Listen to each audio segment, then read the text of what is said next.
Have you ever wondered what a Nintendo game with mature themes would look like? Then it seems like you're looking for Conker's Bad Fur Day, a Nintendo 64 game full of blood, language, and tons of violence.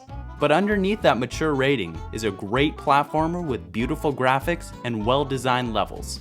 Conker's Bad Fur Day was one of the 3 Nintendo 64 games in North America to use a 512 megabit cartridge. This allowed Rareware to include an incredible amount of cutscenes and even full voice acting, rarely seen in other Nintendo 64 games. But Conker wasn't always the money-crazed alcoholic he's known as today. In fact, he's the main character of a kids game called Conker's Pocket Tales, and a playable racer in the family-friendly Diddy Kong Racing. Conker's Bad Fur Day even started out as a game that was designed for children and adults alike. So on this episode of Beta64, I'm going to talk about the beta of Conker's Bad Fur Day.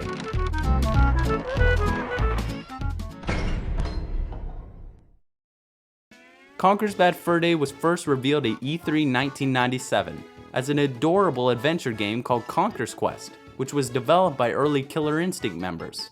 Hilariously, the official website for Conker's Quest says the developers were taking a well-earned break from violence and destruction, which apparently didn't last very long. The game's plot focused on Conker and Barry's mission to collect 100 housewarming gifts that were ruthlessly stolen by the evil hoodlums and scattered throughout 4 different worlds. These worlds included Cuckoo Village, Popcorn Mines, Windmill Pasture, and an active volcano. Windmill Pasture would also allow the main characters to travel to Roman, Western, and ancient times for even more exploring. Much like Conker's Bad Fur Day, depending on which world he's in, Conker's outfit changes. Your choice to play as either Conker or Barry would also have affected the gameplay style. Conker uses physical attacks in more of an arcade style, while Barry used a strategy element where she could raise animals to fight for her, as long as they were kept well fed. 2 players could even play simultaneously through the main story, with the second player as Conker's friend, Know-It the Owl. One major feature of Conker's Quest was the emotion system, which made Conker and Barry seem to react to situations around them, much like in The Legend of Zelda Wind Waker. There was also going to be a few multiplayer modes, including a 4-player deathmatch. Conker's Quest was initially set to release holiday of 1997, but because the release of Diddy Kong Racing was imminent, Conker's Quest was pushed back to October 26, 1998. Due to the fact that many people mistook the name Conker for Conker, Rareware changed the name to 12 Tales Conker 64 in North America and 12 Tales Conker in Europe. Gamers of all ages were excited for 12 Tales, but some criticized Rareware for creating another cute platformer, since Banjo-Kazooie was to be released just 4 months before Conker 64. At this point, 12 Tales Conker 64 was once again delayed, this time indefinitely. Rumors began to circulate that the game had been silently cancelled, so in order to buy some time, Rareware stated that the delay was attributed to the emotion system, though it was really caused by the game's complete redesign. In January of 2000, Nintendo revealed that Conker would be a part of the Nintendo 64's upcoming software lineup, under the title Conker's Bad Fur Day, and the press received this image, which is a twisted edit of Conker's original design. While some believed that this was a clever April Fool's joke, it was far from it.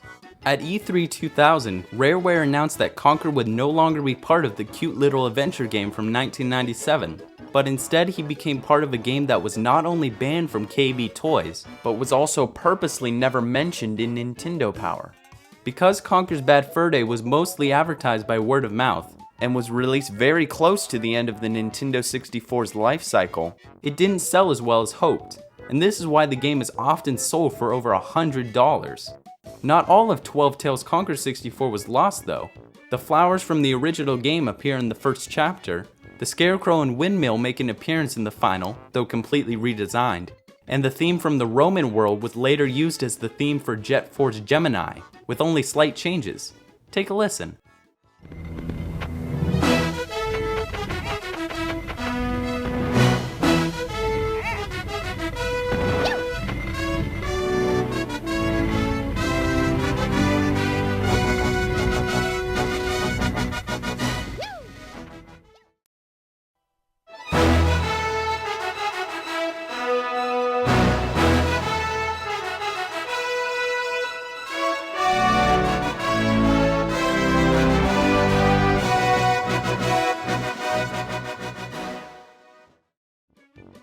Also, the music track that plays when Conker rides the rope in 12 Tales is the same music track that plays when Conker rides Mr. Barrel in Bad Fur Day.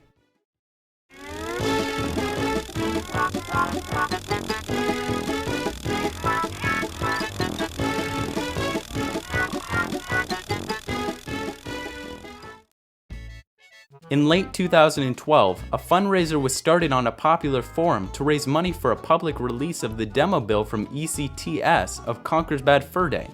While it never reached the $2,500 goal it asked for, the ROMs were still released due to the fear of being taken down for attempting to release confidential information. What was found on the demo ROM dramatically increased our understanding of Conker's Bad Fur Day's development. Most of the differences were early cutscenes, some of which still have voice acting and lip sync animations. Let's start with early cutscenes for the chapter It's War. This first cutscene is almost identical to the final game, except for the fact that the SHC squirrel is holding a walkie-talkie. Get your head down! This is crazy! Yeah, we've been locked down here for the last 10 hours! Murder holes up there! Machine gun nests, gotta clear them out, boys! What was that you say?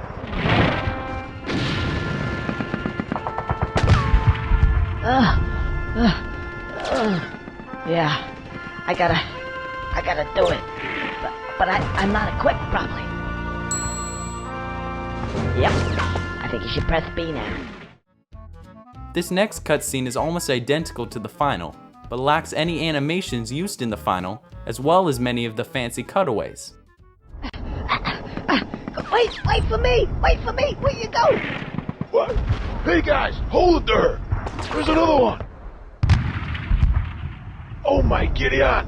Snipers! Get out of here now! Come on, let's go! We gotta get our ass out of here, Prado! Let's move it!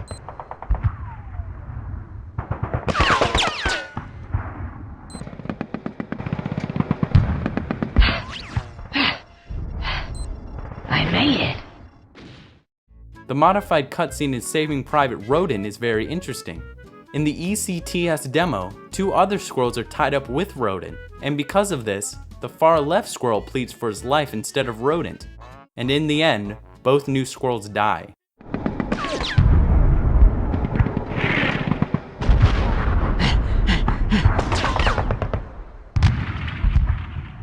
Surnage, any vascaste.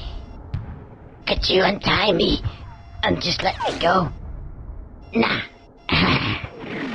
Surge into ans. Surge in. The actor. Surge. Surge.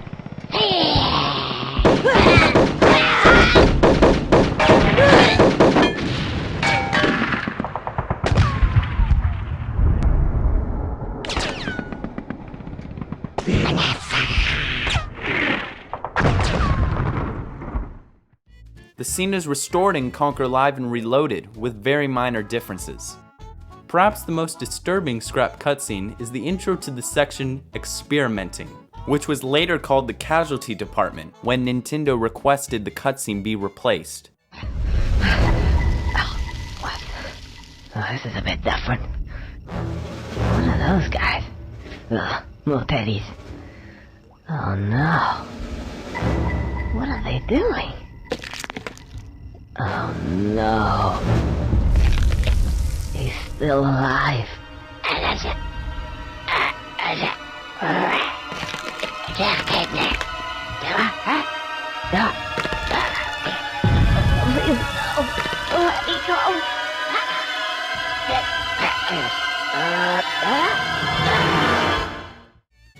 The final cutscene that replaces the earlier one was actually meant for the game's end credits, where many so-called bloopers were going to be played, much like in the end credits of Toy Story 2. In the demo's Ugga Bugga chapter, the cutscene where Conker hatches the dinosaur egg is very different. Some of the room, including the egg, is untextured, and most of the animations, music, and sound effects are missing. In the final, the text sometime later appears on the screen when it turns black, but the demo doesn't include this. And Conker also says his first line when the dinosaur approaches him, instead of when the egg cracks in the final. Oh! Ah! Here it comes. Whatever it is. The intro to the cutscene Enter the Vertex in the Heist chapter is very much unfinished in the demo. There are only 2 sound effects in the early intro, and it lacks background music, speech bubbles, voice acting, and mouth animations.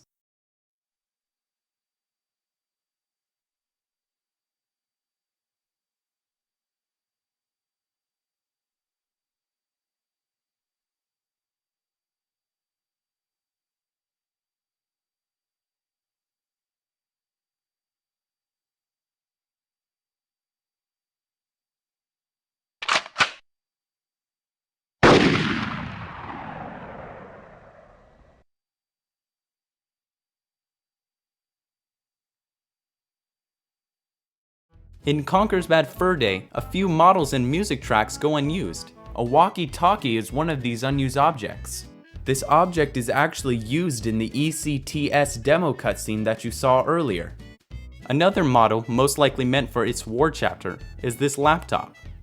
A candlestick also goes unused. It was probably meant for Count Batula's mansion in the spooky chapter.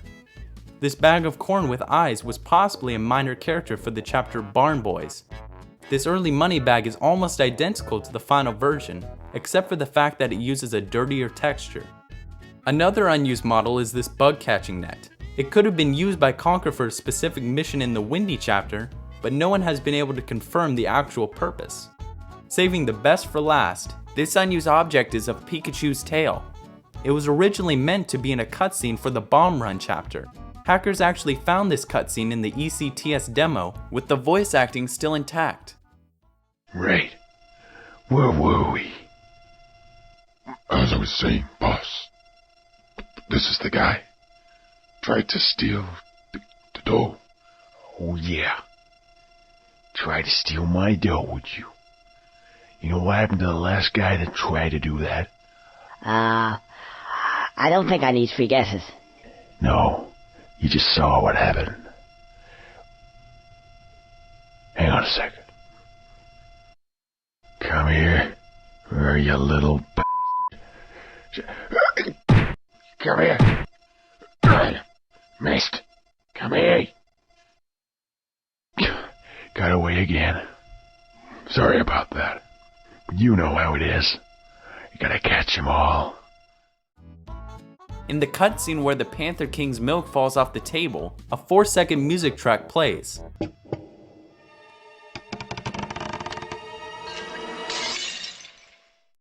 It turns out that this track is actually the last 4 seconds of the music that plays in the experimenting cutscene.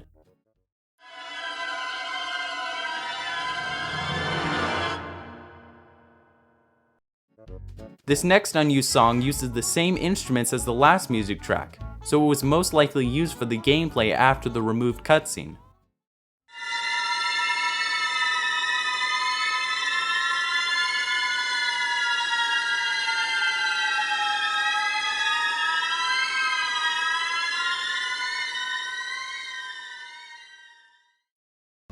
After Conker's Bad Fur Day was released, Rareware immediately began making a sequel entitled Conker's Other Bad Fur Day. They even completed the storyline, which involved Conker spending all of the treasury money and being thrown into prison. He would have eventually had to have escaped from the highest tower, as seen in this concept art, and would go on an incredible adventure. Greg's childhood would have been revealed, Birdie would have died, and you'd even get to play as Conker's doppelganger. Barry would also have returned, but in the form of Terminator, sent to destroy Conker. The sequel even ended on a bittersweet note, much like the original. In 2002, however, Microsoft purchased Rare, and instead of completing the sequel, Microsoft told them to remake the original game for Xbox, originally entitled Conker Live and Uncut. As the title suggests, the remake was originally supposed to be entirely uncensored, and was to include all the cutscenes that were removed from the original Nintendo 64 version. Ironically, Conker Live and Reloaded actually featured more censorship than the original, and included very little changes. When asked if Conker's Other Bad Day would ever be released, Chris Seaver said if Microsoft asked for it, he would make it. But on September 16, 2008, Conker's sequel was officially cancelled. Ever since Conker 64 became Bad Fur Day, 12 Tales became one of the most sought-after video game prototypes. In an Amazon interview, a Rare employee stated that there was a version of Conker in Rare's archives that no one would ever see again, thus making the existence of a playable prototype seemingly become a reality. Many believe that the build of Conker mentioned in the interview is actually the full version of 12 Tales Conker 64 still on a cartridge. In 2009, the founder of Assembler Games posted that he knew someone who owned a copy of Conker 64 and was willing to sell it to him for $14,000. When asked what happened to the game, he said it was sold and long gone. Some believe that a man from Scotland who went under the name Nintendo Mad purchased the prototype, but soon after this rumor started, he passed away at the age of 31. 3 years later, a man named Brandon purchased a large amount of Nintendo 64 development cartridges from a former Rare employee who saved the carts from being destroyed. A few of these cartridges have a label on them that says Conker 64 only. These cartridges were made differently than normal Rare development carts. They were made so that the game data would have to be stored on a computer and then transferred to the cartridge. After it was disconnected from the computer, the data would be erased on the cart.